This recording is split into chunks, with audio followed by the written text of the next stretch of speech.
চৰকাৰী চাকৰিয়াললৈ সুখবৰ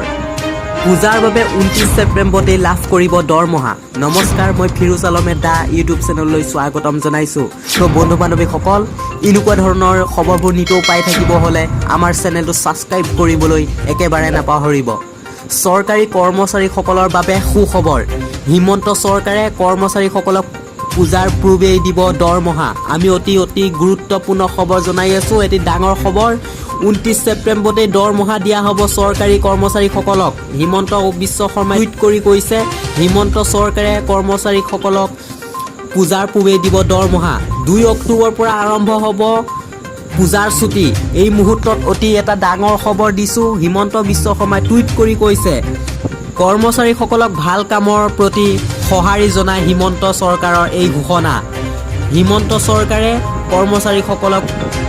পূজাৰ পূৰ্বে দিব দৰমহা এই মুহূৰ্তত অতি ডাঙৰ খবৰ লৈ আহিছো হিমন্ত বিশ্ব শৰ্মাই টুইট কৰি কৈছে চৰকাৰী কৰ্মচাৰীসকলৰ বাবে সুখবৰ হিমন্ত চৰকাৰে কৰ্মচাৰীসকলক পূজাৰ পূৰ্বে দিব দৰমহা 29 ছেপ্টেম্বৰত দৰমহা দিয়া হ'ব চৰকাৰী কৰ্মচাৰীসকলক